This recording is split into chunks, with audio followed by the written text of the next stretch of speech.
같은 현상들이 있었다라는 거예요. 머리로는 아는데 해도 되는 일과 해도 안 되는 일 구분이 못 하더라는 거죠. 그래서 제가 정확하게 해도 안 되는 일을 먼저 예를 들어드리겠습니다. 해도 안 되는 일입니다. 제가 인물로 한 인물 한다고 하지만 절대로 아무리 노력해도 안 된 이 친구 누군지 아시죠? 네. 모르는 분들은 20세기를 살고 계십니다. 자, BTS의 누구죠? 네. 제가 아무리 노력하고 염색을 해도 안 되더라고요. 그러면 제 나이에 맞는 이분은 누구시죠? 네. 이정재. 네. 이정재 씨와 제 나이는 1살 차이 납니다. 네. 자, 강의 여기서 마치겠습니다. 제가 아무리 노력해도 이 본바탕에 불변의 법칙으로 인해서 안 되는 일입니다. 그래서 저는 안 되는 일, 해도 안 되는 일에 대해서 관심이 없습니다. 굳이 안 되는데 왜 그걸 고민하고 그걸 위해서 고민하고 또 고민하고 또 고민하고 시간을 더 이상 쓰고 싶지 않다라는 거죠. 그래서 지금부터 해도 되는 일, 네, 놀라실 겁니다. 열심히 해서 저는 남자 이문식이가 되고 싶은 생각이 아니고요. 네, 적어도 지원 그룹이 만든 신화가 있듯이 저는 G2 그룹을 만들 겁니다. 네. 제가 비록 BTS 아무리 노력하고 아무리 깎고 뭘 하더라도 BTS는 못 되더라도 제1의 이문숙이 있듯이 제1의 김강태가 될 수 있다라는 거죠. 그 이야기를 지금부터 풀어나가 보겠습니다. 지난 강의 시간 때 우정민 사장님께서 3고를 이야기하셨죠. 네. 그러면 3고의 후속타입니다. 네. 지금 국회에서 이제 통계청에서 국회를 통해서 통계청에서 중간 보고를 한 거예요. 앞으로 우리나라의 경기 전망에 대해서 2023년과 2026년 한 3년 정도를 했는데 한 데이터를 한번 쫙 수치를 보십시오. 이게 2022년과 2023년, 24년, 25, 26. 경제적인 전망은요 그렇게 밝진 않습니다. 제가 이 데이터를 보면서 참 고민을 많이 했는데요. 정부에서 이런 대안을 긍정적인 부분을 내놓고 국민들을 안심을 시켜야 되는데 솔직하게 앞으로 좀 더 허리띠를 돌라매고 좀 더 각성하라는 의미가 있지 않겠느냐라는 부분으로 저는 받아들였고요. 실질적으로 임금 상승률은 보시면 명목 임금 상승률 실질적으로 임금 상승률이 이렇게 높았으면 좋겠다라고 데이터를 잡았지만 실질적으로 우리가 받는 임금 상승률은요 마이너스라는 거죠. 이게 지금 이 시간에 직장을 다니고 있고 사업을 하고 있는 분들이 고민을 하고 있는 지표라는 겁니다. 그래서 우리 소비가 생활 패턴이 어디로 바뀌었다고요? 이제는 좀 더 싸고 좀 더 저렴하고 좀 더 가성비 있고 그래서 직접 장을 보는 것보다는 인터넷을 통해서 핸드폰을 통해서 저렴하게 앞으로 우리의 생활 경제적 패턴을 바꿔야 된다라고 우정민 사장님이 지난 차트에서 강의를 했죠. 그러면 기업의 입장에서는 어떻게 바라볼까요? 2023년도를 원가 절감 앞으로의 3, 4년은 굉장히 어려운 경제 상황이 만들어지기 때문에 지금부터 무엇을 준비할까? 원가 절감, 효율성 극대. 소비자는요. 앞에 말씀드렸죠. 합리적인 소비. 합리적인 소비가 똑같은 개념이에요. 내가 갖고 있는 우리 주머니에 있는 돈을 효율적으로 지출하는 데에 쓰는 2023년과 2026년을 준비하라는 그런 이야기를 계속하고 있고요. 그래서 슈링크플레이션 줄이는 거죠. 어디까지 줄일까요? 몇 년 전만 해도 플랫폼 기업에 대해서 관심이 굉장히 많았습니다. 플랫폼 기업을 통해서 세상이 변화되고요. 플랫폼 기업을 통해서 부가 이루어진다는 이야기를 많이 했습니다. 근데 대표적인 플랫폼 기업이 어떤 일을 할까요? 원가 절감을 위해서 직원들을 정렬하고 있습니다.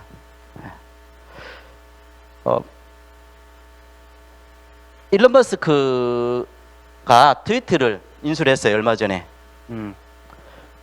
인수할 때는 그 기업의 가치를 두고 성장을 목표로 했을 거잖아요. 근데 첫 번째 당연한 게 뭡니까? 그렇죠. 감원이었어요. 이 기사가 미국발 기사를 이제 한국으로 했는데요. 이 기사를 통해서 한국 사람들이 걱정하는 뭐냐면 한국의 트위터 직원들이죠. 그리고 월가도 피하지 못한 해고 갈등, 화이트 칼라 순환기. 지금의 어떤 구조조정은요, 과거의 구조조정하고 굉장히 성격이 틀립니다.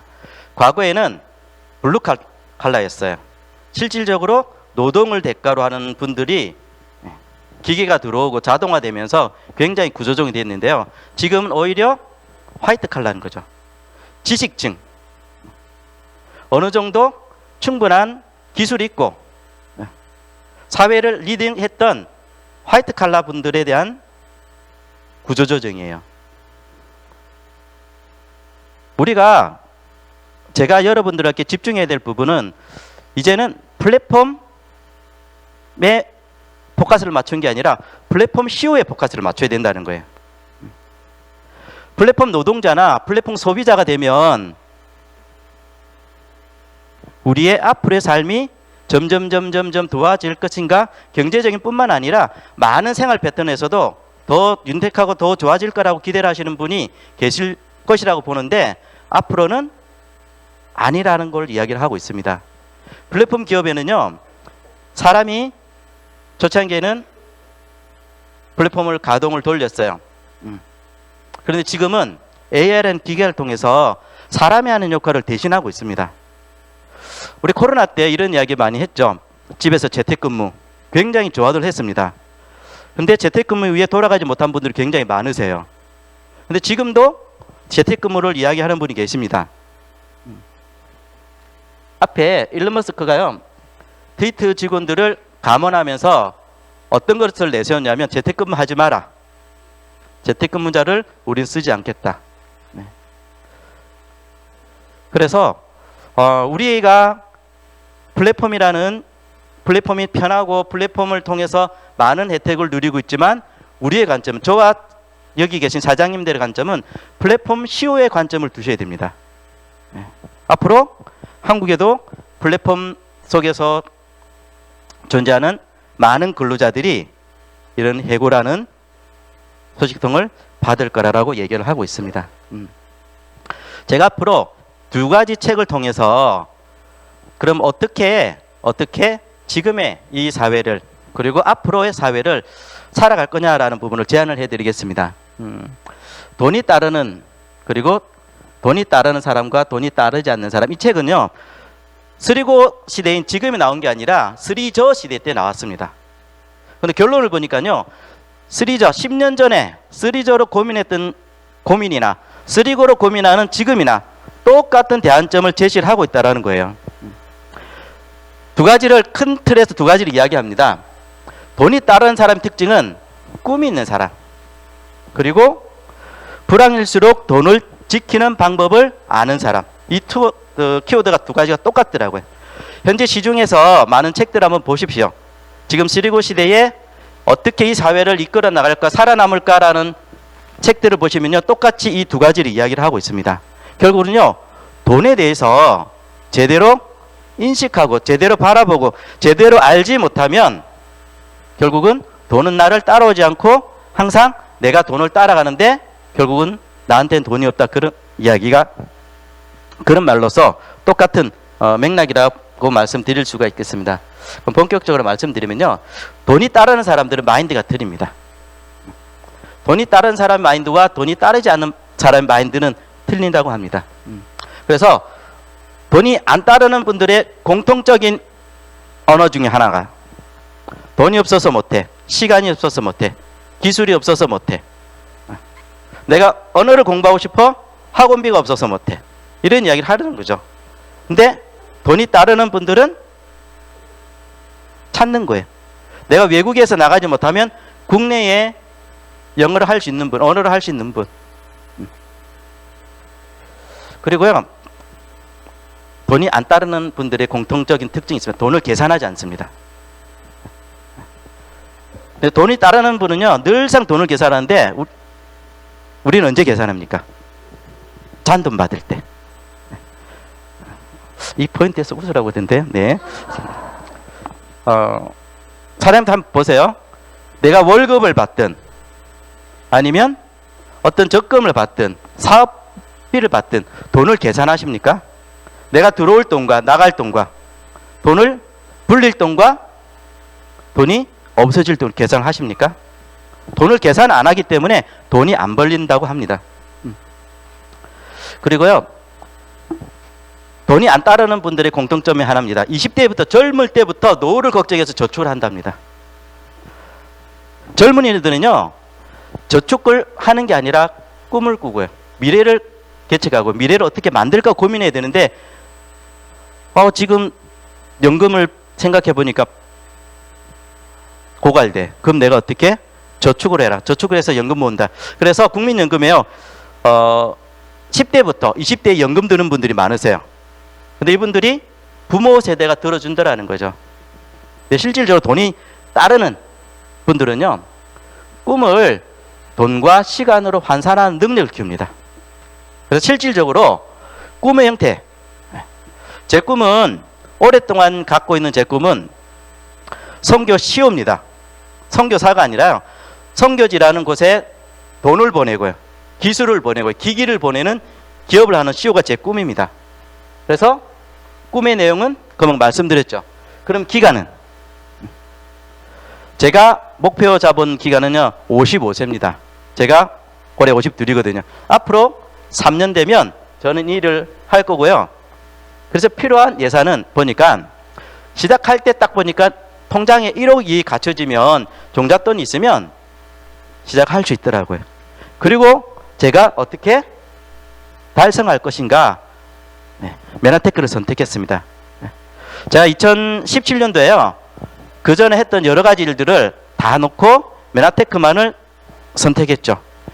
이게 꿈을 돈과 시간으로 현실적으로 바꾸는 플레임입니다. 근데 대부분 이렇게 하지 않는다고 이야기를 합니다. 꿈이 있다고 하는데 꿈이 정확하게 솔루션대로 준비되지 않고 꿈이 있는 거죠. 그러면 꿈이 솔루션대로 없는 분들의 공통점은 또 뭘까요? 목표가 안 생깁니다. 이달에 해야 될 목표, 오늘 해야 될 목표, 반기, 1년 이런 목표가 안 생긴 거죠. 그런 분들한테 돈이 안 간다라고 이야기를 하는 거고요. 그리고 돈이 따르는 분들의 공통적인 특징이 있습니다. 돈만을 위해서 일하지 않습니다. 없는 분들이요 이런 이야기를 합니다. 왜 일을 합니까? 먹기 살기 위해서. 얼마만큼 드시길래, 얼마만큼 생활하는데 돈이 들기에 먹고 살기 위해서 일을 하냐는 거죠. 그러니까 돈이 안 따른다라고 이야기를 합니다. 여기 보시면 원초적인 이유. 지금도 저희 아이들하고 이렇게 대화를 하면 똑같은 이야기를 하거든요. 너는 왜 공부해? 라고 물으면 아이들이 대답을 못해요. 그럼 아이들이 저한테 아빠는 왜 이래? 라는 거죠. 그럼 저도 대답을 못했습니다. 똑같은 질문에 똑같이 대답을 못했죠. 왜? 저는 어찌 보면 돈만을 위해서 일하는 거죠. 그런데요, 돈을 버는 분들, 돈이 따르는 분들은요, 목적지, 돈을 버는 일은 목적 중에 하나라는 거죠. 왜 돈이 필요할까요? 여러 가지 이유가 있더라는 거죠. 그 이유가 앞서 말하는 꿈에 있든지 아니면 삶의 목표에 있든지 구체적이게 돈이 어딘가에 정확하게 목적이 있을 때에 돈을 번다라기보다는 돈이 나한테 온다라고 이야기를 합니다. 그래서 돈이 따르는 분들의 기본적인 마음은 조금이라도 내 주변을 이롭게 하는 거죠. 가장 가까운 거는 내 가정이 될 수 있을 거고요. 그리고 지역 사회가 될 수 있을 거고요. 그리고 우리나라가 될 수 있는 거죠. 그래서 지금도 전 세계적으로 적어도 존경받는 부든 다른 형태로 존경받는 분들의 공통점은 세상을 이롭게 하고 싶다, 이 마음에서 출발해서 그들한테 부가 모인다라는 겁니다. 그리고 부모에게서 독립하지 않는 이분들은 돈이 안 따른다 합니다. 여기 몇 분 계시죠? 제 눈길이 피하고 있습니다. 왜냐면요, 여기 돈에 대한 감각을 어디서? 돈이 있는 곳에서 감각을 잃게 되는 거죠. 그런데 이 책이 지어졌던 때가 쓰리저라 그랬잖아요. 그때에 너무 환경이 안 좋으니까 부모한테 얹혀 사는 20대들, 30대들이 있었던 거죠. 근데 지금은 어떠세요? 10년 후가 된 쓰리고인 지금도 젊은 20, 30대뿐만 아니라 40, 50대도 부모한테 얹혀 삽니다. 돈의 감각을요, 자꾸 잃어버리는 거예요. 그러니까 돈은 안 온다라고 이야기를 합니다. 그리고 수고를 들이지 않고 돈을 모은다. 이 내용에서 제가 곰곰이 몇 번을 읽어봤습니다.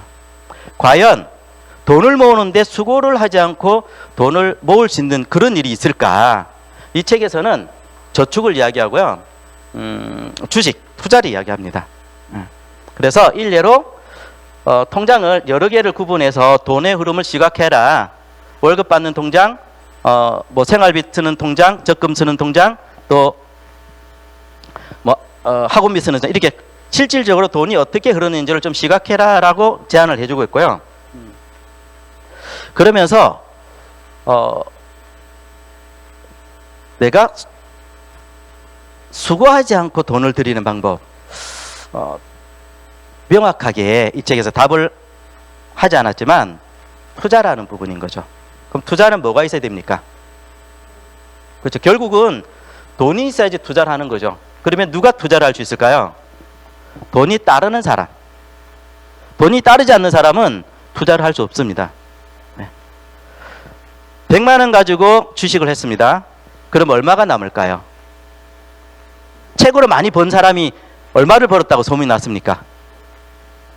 10억씩 번 분 계실까요? 개미들이 이게 표현이 좀 그렇지만 왕건이가 됐다라는 이게 기사가 있나요? 주식 투자해서 개미들이 진짜 부자가 됐다는 이런 뉴스는 제가 못 봤습니다. 개미들은요, 그냥 개미 차원에서 소득을 얻는 거지 실질적으로 수고하지 않는 소득은 잘 없다라는 거예요. 그리고 돈에 대해서 들어오는 사람만이 수고하지 않은 소득을 가질 수 있다라는 거죠. 그리고 나서 다른 이야기를 하고 있는데요. 돈이 따르는 사람은 시간과의 관계를 알고 있다. 많은 분들이 놓치는 게요, 돈과 시간 관계를 잘 놓쳐요. 돈이 곧 시간인데 시간을 돈처럼 쓰십니까? 돈을 시간처럼 쓰십니까? 제가 어쩔 경우는 여기서 영도나 송도에 고객이나 파트너를 만나러 갔을 때 택시를 타면 한 15,000원, 20,000원 나와요. 근데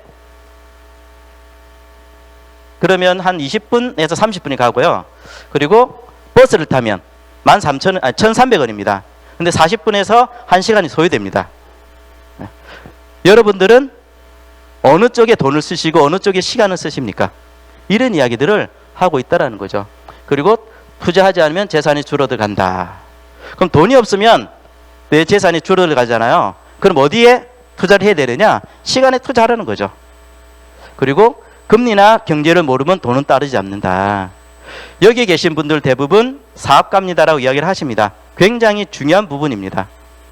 돈이 어떻게 돈을 만들어내고요, 어떻게 돈이 뒷걸음치는지를 공부를 하셔야 돼요.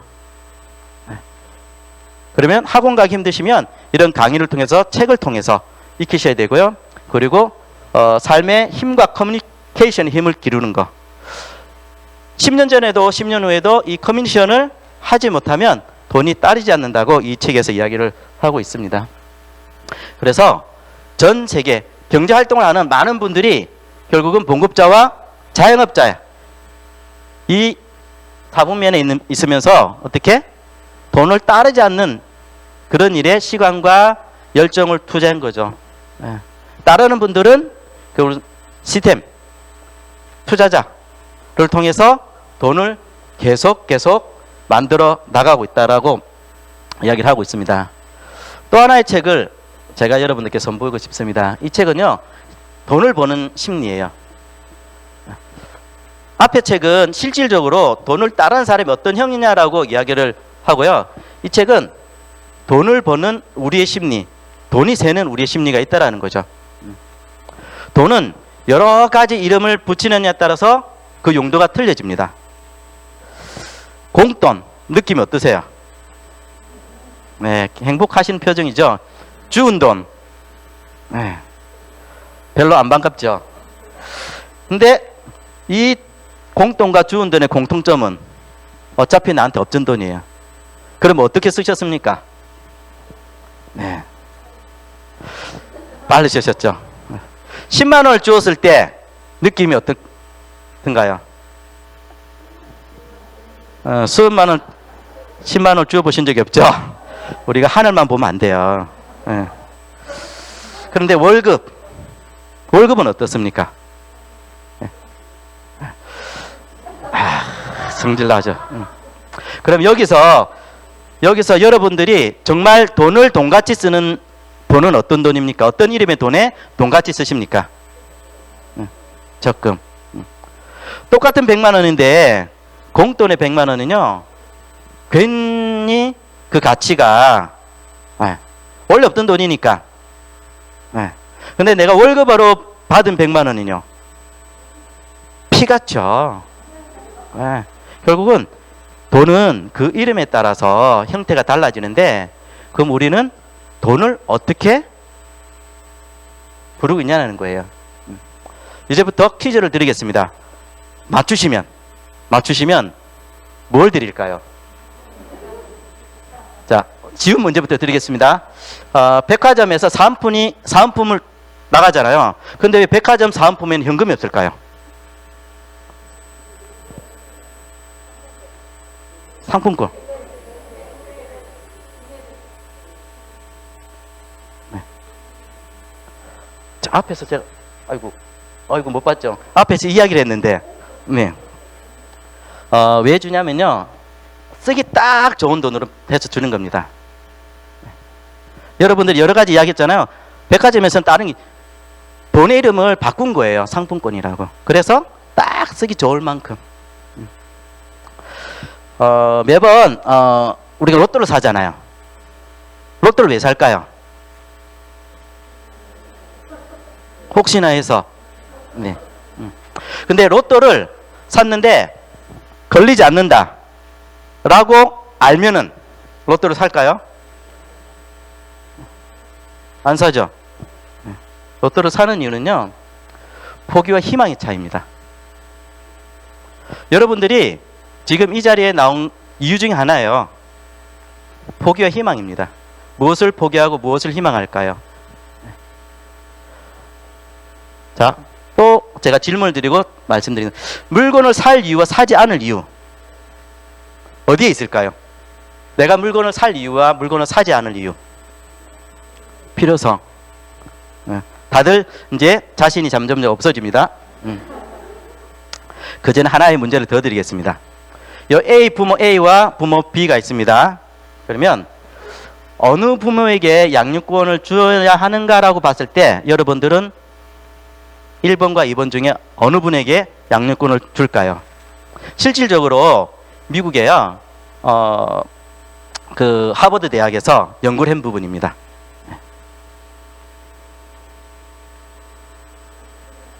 1번한테 양육권을 주겠습니까? 2번한테? 자, 생각 마시고 손 들어 보겠습니다. 1번, 2번. 네. 결과도요, 65%의 이 질문을 받은 분들이 2번에게 양육권을 줘야 된다고 했습니다. 질문이 조금 바뀌었습니다. 어느 부모에게 양육권을 주면 안 되는가? 이렇게 질문을 또 물어봤습니다. 네. 그렇죠. 강의를 빨리 해야 되는데, 그죠? 네, 답을 말씀드리겠습니다. 네. 양육권을 주어야 한다라고 했을 때도 2번이었고요. 양육권을 주면 안 된다고 했을 때도 2번이었습니다. 결국은요, 생각의 가치를 바꾸니까 똑같은 형상에서요, 다른 게 보이고 다른 가치관의 결단과 판단이 쓰더라는 거죠. 지금부터 여러분들이 제가 왜 맨하텍을 선택했는지, 제가 왜 무엇을 바꿨는지에 대해서 한번 실질적으로 나누고자 합니다. 지난주 수요일 날, 지지난주죠. 우리 김세수 박사님이 강의를 듣고 제가 고민을 굉장히 많이 했습니다. 그 전까지 산업에 대해 1차 산업, 2차 산업, 6차 산업, 우리가 어떤 산업을 하고 있다, 어떤 분야의 유통 산업을 하고 있다라고 해서 도전을 받았는데요. 지난번에 시간은 굉장히 많은 고민을 했습니다. 어떤 단어 때문이냐면, 맨하테크를 하면서도 20세기의 사고를 가지고 비즈니스를 하지 않나라는 거죠. 21세기, 22세기를 가야 될 제가 20세기의 사고와 행동으로 21세기의 도구를 쓰지 않았나라는 고민을 많이 했습니다. 무엇이 바뀌었냐? 제가 가치가 바뀐 거죠. 김대섭 박사님이 그 시간대도 가치를 변화시키라는 그 단어가 확 오면서 이번 강의를 준비하면서 아, 그렇구나. 돈이 따르지 않는, 돈에 대한 내 생각이 버는 심리였을까? 아니면 돈이 왜 저한테는 안 왔을까라는 부분은 한 단어로 말씀드린다면 가치가 변화되지 않았다라는 거죠. 일론 머스크가 아주 큰 이야기를, 사건을 벌였습니다. 본인 트위터에요, 공화당에 투표하라라고 하겠습니다. 과연 이런 배짱이 어디서 나왔을까? 그가 갖고 있는 플랫폼의 힘입니다. 그가 갖고 있는 생각을, 저는 가치를 바꿀 수는 있지만 실질적으로 행동으로 옮기지 못했는데요. 이분은 굉장한 사건을 일으킨 거죠. 만약에 우리나라에서 이렇게 했다. 아유, 참 큰일 날.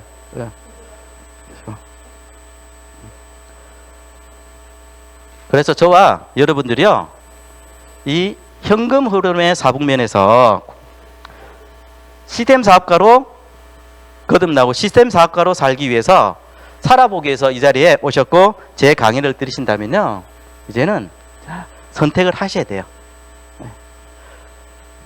시스템을 만드는 데 노력하시거나요, 그리고 돈 주고 사거나요, 활용하는 거. 활용하기 위해서는 가치가 변화돼야 됩니다. 계속 활용하자 하니까요, 활용이 쉽다라고 생각하시는 거죠. 근데 왜 활용을 못 하십니까? 내가 갖고 있는 가치가 변하지 않기 때문에요, 이 이야기를 하면서도 어떻게 자꾸 안정적인 이곳에서 머물러 있다라는 거죠. 플랫폼 비즈니스 그리고 네트워크 마케팅을 하려면 유통을 아셔야 됩니다. 유통의 흐름을 모르면요, 항상 고객분들하고 비즈니스를 추천하고 싶던 정말 괜찮은 리더분들하고 대화를 할 때 가장 많이 놓치는 부분이 유통이에요. 우리가 어디서 돈을 벌 거냐라는 거죠. 직장? 아니잖아요. 연구원? 가르치는 일? 아니잖아요. 돈이 흐르는, 물건이 흐르는 곳이 아니라 돈이 흐르는 유통이라는 부분들을 제대로 이해를 하셔야 되는 거죠. 어떻게 이해를 하셔야 되면요, 기업에서 제품을 만들어서 우리가 저렴하게 구매했다라는 개념을 뛰어넘어서요, 기업이 이제껏 물류를 통해서 현금의 흐름을 가져갔다면 지금은 기업하고 사업가인 저하고 나누겠다는 겁니다. 이런 비즈니스가 유일하게 있는 곳이 유통입니다. 그래서 최근에 많은 책들 중에서도 부가 어디서 나오냐, 유통을 이야기합니다. 그래서 유통을 잘 흐르는 곳에 주식을 사든지 투자를 해서 운영을 하든지, 아니면 저희들처럼 할 수 있는 네트워크 마케팅하는 유통에서 직접 해라라고 이야기를 하는 거죠. 이 네트워크 마케팅은요, 관리비나 광고 샘플 등을 우리가 만들지 않아도 잘 만들어져 있는 회사를 선택해서 어떻게 모든 사람들에게 똑같이 나눠주고 똑같이 전달하고 똑같이 소비를 하게끔 제가 함으로써 소득을 넣는 게 네트워크 마케팅입니다. 그럼 제가 왜 메나테크 이야기를 하기 전에 앞에 이렇게 서론이 길었을까요? 메나테크 와보니까요, 돈이 따르는 사람들이 있었습니다. 저는 메나테크를 만나기 전에 여러 가지 일을 했습니다. 제가 생각해 보니까요, 한 번에 4가지를 했더라고요. 굉장히 열심히 살았거든요. 그럼 저는 돈을 쫓아가는 사람이었어요. 메나테크 오니까요, 돈을 쫓아가지 않고 여기서 열심히 우아하게 막 강의를 하시는 거예요. 저렇게 해서 어떻게 돈이 나한테 올까, 돈이 될까라는 고민을 했어요. 그래서 뭐부터 봤냐면 글리코라는 영양소를 통해서 참 좋으네. 제가 한 개 얼마지? 19만 6천 원이야. 그럼 제가 한 달에 몇 통을 팔아야지 수익률이 얼마지? 이렇게 계산한 거죠. 근데 아무리 생각해도 그렇게 해가지고 마진율이 계산이 안 되는 거예요. 근데 이곳에 오는 분들은 뭔가를 끊임없이 이야기를 하더라는 거죠. 어떤 이야기를 했냐면요, 부를 이야기를 했습니다. 그리고 건강과 빈곤을 이야기했습니다. 엘빈 톨플로의 이 책에서도 똑같은 이야기를 하는데요. 앞으로의 부는 어디서 오느냐? 질병을 치료하는 식품에서 온다. 그래서 많은 네트워크 회사들이 건강기능식품을 많이 다루고 있고요. 그리고 많이 유통시키고 있습니다. 그런데 어디? 빈민국의 유행성 질병을 대처할 수 있는 효능을 포함한다라는 거. 이 단어가 정확하게 있는 회사가 어디가 있을까? 과연 많이 있을까라는 거죠. 비타민도 못 먹으면요, 괴혈병 이렇게 불편함이 있습니다.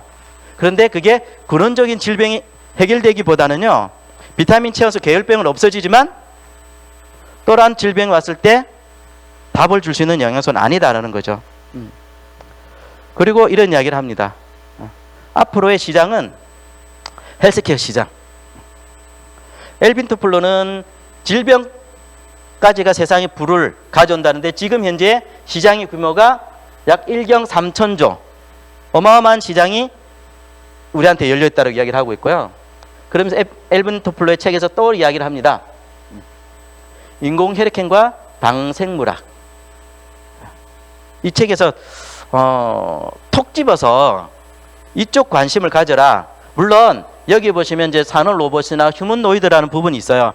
이곳에 저희들이 접근하려면요, 굉장히 공부를 잘하거나 자녀들이 공부를 제일 잘하거나 아니면 여러분들이 주식을 잘해서 투자를 잘하시거나.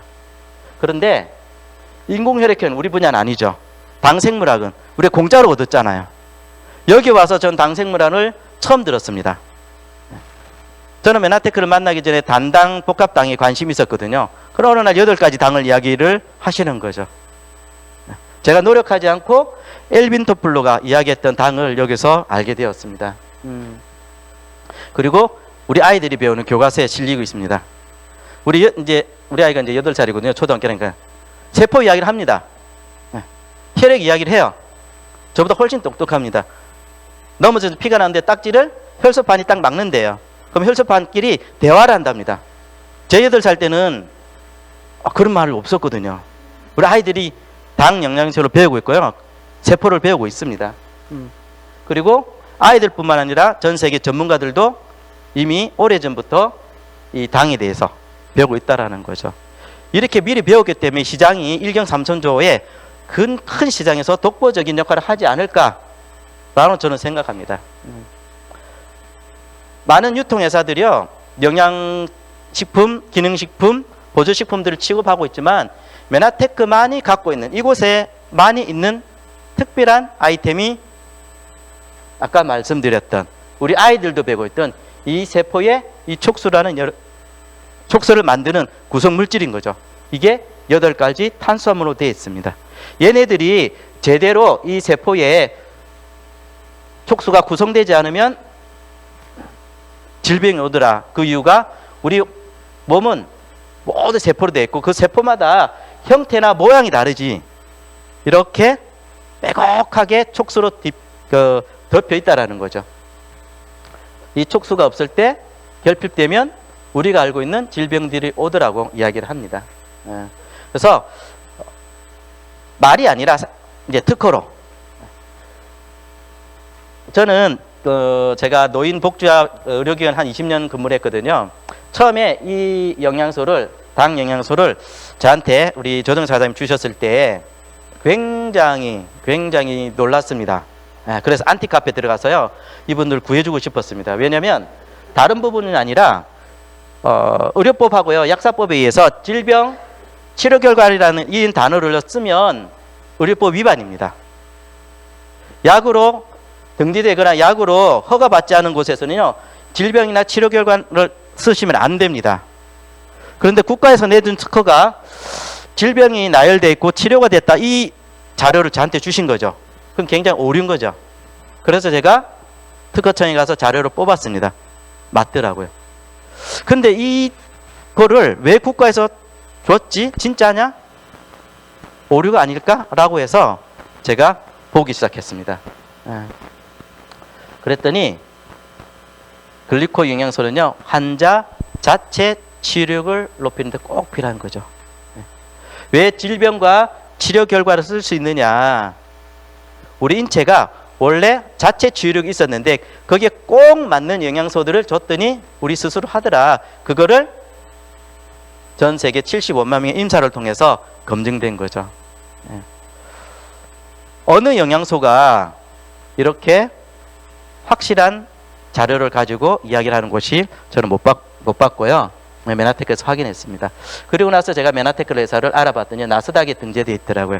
그래서 제가 또 의심이 많아서 우리나라에서 나스닥에 등재된 회사가 몇 개 있을까 찾아봤습니다. 제가 2014년도에 글리코를 만났거든요. 2014년도에 그 당시에 나스닥에 등재된 회사가 3개가 있었습니다. 우리나라에서요. 게임 회사였고요. 그래서 삼성이 등재를 하려고 이렇게 여러 가지 노력을 했었습니다. 그런데 등재가 안 되더라고요. 지금 제가 알아봤거든요. 우리나라 기업 중에서 나스닥에 등재된 기업이 없습니다. 등재됐던 회사들이 2-3개가 있었습니다. 그러나 유지 못하고 다 나왔고요. 지금 한 곳 있습니다. 게임 회사입니다. 삼성도 LG도 아니고요. 중소기업의 게임 회사만이 나스닥에 등재되어 있습니다. 그런데 메나테크라는 회사가 1999년도에 나스닥에 등재되어 있고요. 현재까지 유지되어 있고요. 나스닥에 들어가서 봤더니요. 이 회사의 스토리가 다 나와 있습니다. 영어로 나와 있어서 굉장히 힘들었는데요. 이 회사가 어떻게 설립됐고 중간에 어떤 과정이 있었고 어떤 분쟁이 있었고 어떤 오해가 있었는지를요. 그 고스란히 있습니다. 지금도 실리고 있어요. 근데 궁금했던 거죠. 이렇게 사람들이 이 회사를 공격하고 이 회사에 갖고 있는 물질이 본인 것이 아니고 또 이걸 통해서 여러 가지 오해를 받는데 이때까지 어떻게 나스닥에서 존재하지? 이런 거죠. 그만한 이유가 있었더라는 거예요. 이 회사 그냥 회사가 아니에요. 오래전에 벌써 한 20년 전부터 미국에서 중소기업에서도 앞으로 미국을 성장시킬 최고의 기업으로 선정된 기업입니다. 그냥 어느 날 탁 떨어진 기업이 아니라요. 공인받고 인정된 기업이 현재까지 오고 있다는 거죠. 그리고 이 기업의 영양소가 사람들이 몰라야 하란 말을 이야기하잖아요. 모르는 게 아니라 관심이 없었던 거죠. 당을 이야기하니까 설탕, 살찌는 당만 관심이 있었고 인체에 꼭 필요한 당이 있다라고 허참 아저씨가 이야기를 했는데 허참하고 넘긴 거죠. 그리고 실질적으로 미국에서는 오랫동안 큰 돈을 그래서 연구를 해왔고요.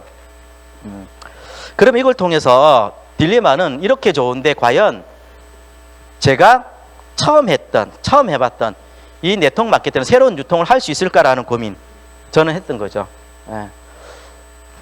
처음 와서 강의를 들었을 때 굉장히 좋았습니다. 그 감동을 여러분한테 전해봤었습니다. 그랬더니 잘 안 되는 겁니다. 저는 이 유통을 처음이었거든요. 근데 여기 리더분들이 공통적으로 했던 이야기들이 있습니다. 그냥 따라해라라는 거. 그건 제가 고집이 세서 따라하지 못한 거죠. 근데 따라하기만 하면 못했던 제가 이렇게 여러분들한테 따라하라고 이야기를 하고 있습니다. 어떻게 따라하냐면요. 우선적으로 성장한 사람들이 있다는 걸 검증하시면 돼요. 이 사진 속에 어느 분을 탁 잡고 진짜 됐느냐 물어보십시오. 옛날에 제가 처음 와서 들었던 동남아, 제가 동남아라는 이야기를 참 원했는데 우리 허원석 사장님한테 동남아 이렇게 모델을 하시더라고요. 그래서 저분이 또 특이한 어떤 게 있었나라고 생각했는데 그 동남아가 아니었더라고요. 근데 그 동남아가 그렇죠. 동네에서 남아 있는 우리 그분이 지금 이 자리에서 비전을 주는 따라하면 되는 모델로 이곳에 있더라는 거죠. 어떻게 따라할까? 경험한 부분을요 그냥 스피커로 하자는 겁니다. 저희 그룹에는요 플랫폼이 있습니다. 그거를 TLP로 시간 투자하면 3에서 5년 평생 시스템 소득을 누릴 수 있다라고 합니다라고 할 수 있습니다. 제가 이 멘트가요 우종민 사장님이 이거를 쓰셨는데 한번 써보려고 이렇게 제가 갖고 왔습니다. 어떻게 따라하는지 되게 쉽잖아요. 그냥 그룹에서 개발한 것을 알리자라는 거예요. 어려운 게 아니라. 그래서 저는 회사가 약 27개국에 진출해 있고 이제 아시아권으로 성장하고 있습니다.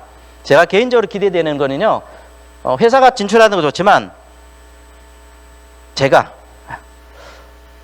정말 서툰 처음 시작 때 어설펐던 제가 해외 시장을 가고 있다라는 거예요.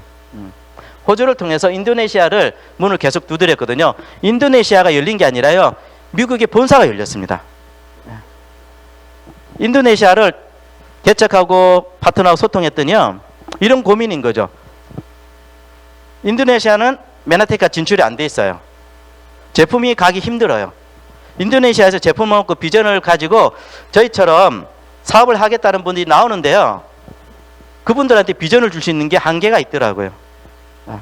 그래서 어디를 계속 두들겼느냐?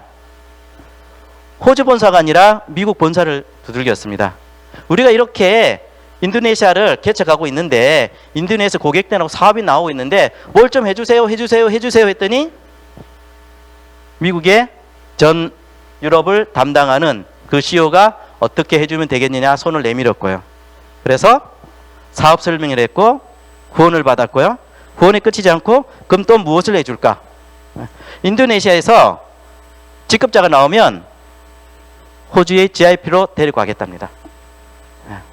회사가 진출되지 않았는데요 우리가 두들기니까 그러면서 어떤 이야기를 들은 줄 아세요? 호주에 있는 우리 유해선 사장님한테 당신은 어디서 이렇게 사업을 배웠습니까? 라고 물어봤어요. 코리아. 근데 코리아에 끝나는 게 아니라 어떤 이야기면 코리아 어느 그룹에 속했습니까? 라고 질문했거든요. 지원 그룹이다 하니까 이런 대답을 하시는 지원 그룹 안다고. 당신이 시스템을 잘 배웠다. 우리도 인도네시아를 개척하려고 몇 번 시도했는데 안 되더라. 그런데 지원 그룹에서 배운 시스템대로 해서 당신이 개척했는데 당연히 개척이 된다라는 거예요. 그래서 회사에서 인도네시아를 가기 위해서 호주 지사가 아니라 미국 본사에서요 우리 호주의 지원 센터장과 한 달에 한 번씩 미팅을 합니다.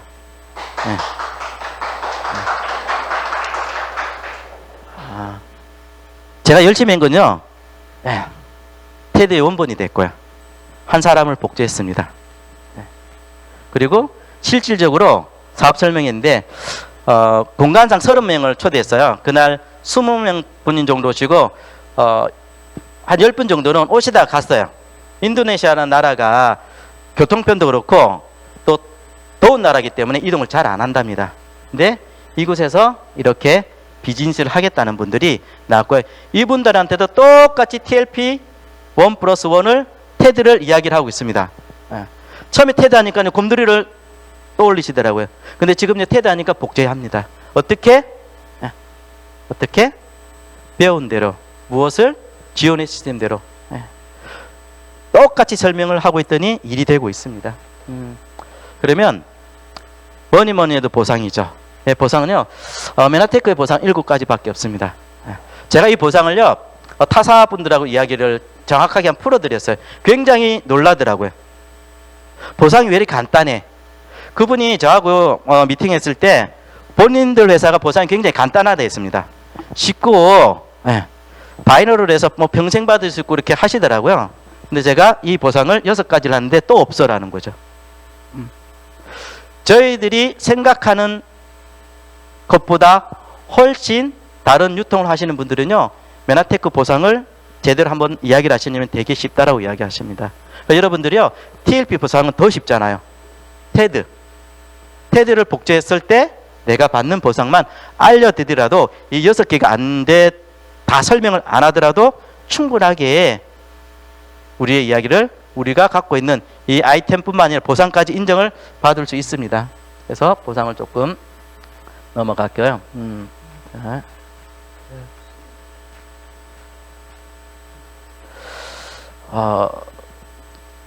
현금과 행복감의 상관관계라는 이야기를 들어보셨나요? 캐나다에 있는 대학에서요, 설문조사를 했어요. 돈이 진짜로 행복감을 주느냐라고요.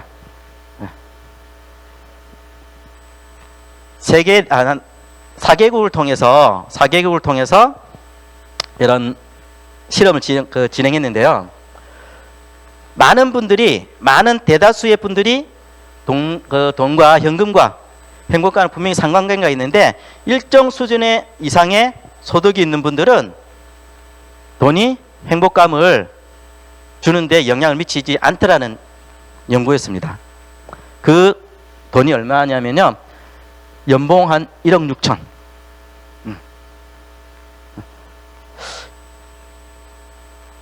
1년에 한 12만 달러 정도를 경제적인 소득이 끊임없이 오는 분들은요, 돈에 좌지우지 되지 않는 행복감이 아니라 자기가 행복을 만들어 갈 수 있다는 거죠. 앞서 이 시간 초기에 돈이 따르는 사람들의 공통점 중에 하나가 어느 정도의 소득인 거죠. 저와 여러분들이 메나테크를 통해서 어느 정도의 소득을 만들어 가면 좋을까? 실버 PD 정도의 소득이 나오는 시스템이 있다면 여러분들은 행복감보다는 더 많은 일들을 하실 수 있지 않을까라는 이유에서 제가 보고서를 가져왔고요. 실질적으로 메나테크에서 약 시스템적으로 실버 PD 해서 월 한 1,400만 원, 1,200만 원 정도 하면 1년에 연봉이 한 1,600만 원 정도 되거든요. 근데 두 라인, 나를 통해서 두 사람만 복제를 하면 나의 행복감을 통제받지 않을 정도의 안정감을 가질 수 있는 소득을 만들 수 있는 아마 유일하지 않을까 싶습니다. 이런 두 레그만으로 이런 소득을 얻을 수 있는 회사거든요. 그리고 첫 단계가요, 실버 ED 대기입니다. 실질적으로 실버 ED 2,500 PV가 됐더니요, 네, 제가 뭐 잘못했나요, 갑자기? 네. 실버 디렉트, 죄송합니다. 네, 큰 잘못했군요. 한 60만 원 정도. 왜 60만 원 정도인가 이렇게 봤습니다. 우리가 4인 가정을 기준으로 해서 나의 건강을 위해서 평균을 내본 게 있습니다. 그랬더니 4인 가족 기준에서 우리 가족의 건강을 위해서 얼마나 소비했냐라고 보면 한 70만 원 쓴대요. 간단한 유산균, 뭐 영양제, 또 치약시설. 네. 그리고 자, 지원의 시스템에 대해서 사실은 제가 많이 고민했습니다. 시스템은 보이진 않아요. 근데 분명히 있습니다. 그걸 어떻게 실감나게 느끼가, 제가 느꼈던 시스템입니다. 처음에요, 제가 메나테크를요, 열심히 하면 된 줄 알았습니다. 그 지렛대 원리로 해가지고 어떤 무게가 있으면 그 무게에 반하는 힘에서 주면 올라가더라는 거죠. 근데 이 힘이 세야지 이 무거운 짐이 확 올라가겠죠. 그런데 저는 도저히 보시다시피 건강해요. 그래서 힘이 없습니다. 한 20kg 정도는 들 수 있겠는데 꾸준히 못 뜨는 거죠. 과거에 비즈니스 시작했을 때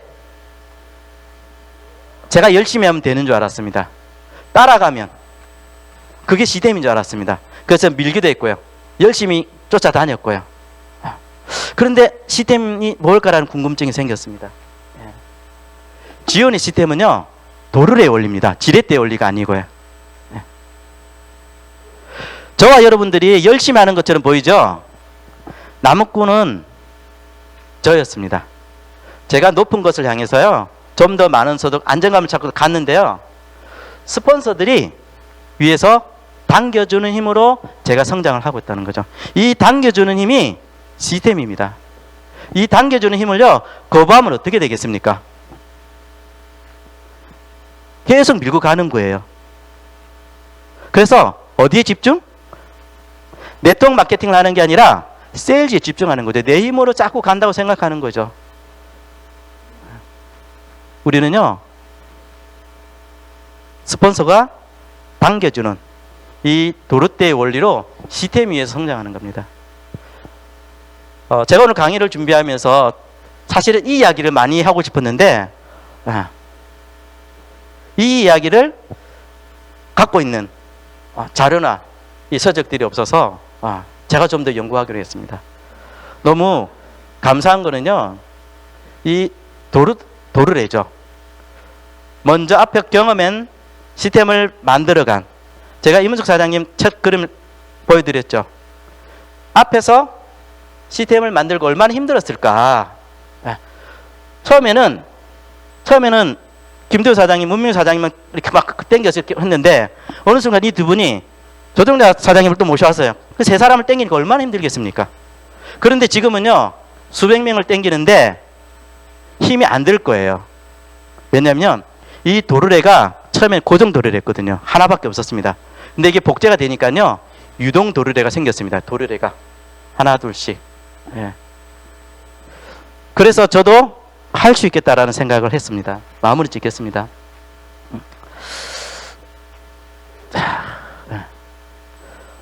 이 책을 읽으면서 정말 제 자신을 많이 돌아봤고요. 좀 많이 이렇게 눈물도 흘려봤습니다. 이 책은요, 호스피스를 전문하는 분들이 1000명을 간병을 하시면서 하셨던 거예요. 죽을 때 후회하는 25가지. 여러 가지가 있더라고요. 그 중에서 잠깐만요. 나쁜 짓을 하지 않았다면 저는 착한 짓만 했고요. 제가 다 끌렸던 게죠. 꿈을 꾸고 그 꿈을 위해 노력했더라면 이 문구를 안 남겨야 되겠다는 생각을 많이 했습니다. 제가 앞으로 한 50년 더 살겠는데, 그때에 나의 자녀들에게 아빠가 맨날 꿈만 꾸다가 시간을 낭비했어 이런 게 아니라, 나는 잘했어. 여러 가지 중에서도 니네들한테 꼭 해준 것은 나는 꿈을 이뤘고 꿈을 달성했고, 그런 아빠야. 그런 후회를 안 남겼으면 하는 게 제가 이 책을 보면 좀 감동받았는데요. 사장님들이 정말 힘들 때, 정말 이 메나테크를 왜 해야 되지라고 한 번 더 반문하고 싶을 때 이 책을 한번 꼭 읽어보시길 원합니다. 우리의 미션은요, 테드 1+1입니다. 큰 게 아니고요. 테드 300명 하자는데 뭐가 어렵습니까? 여기 100명 앉았는데. 3번만 하면 되잖아요. 그것도 10년 뒤에 하자는 게 아니고 1년 만에 한 번 300만 하자는데 3000명 하자면 우리가 얼마나 힘들었겠습니까? 근데 스폰서님께서 300명 하자잖아요. 100명에서 3명만 그대로 복제하면 되는 거, 이게 왜 못 되겠습니까? 여러분 하면 저도 하겠습니다. 감사합니다.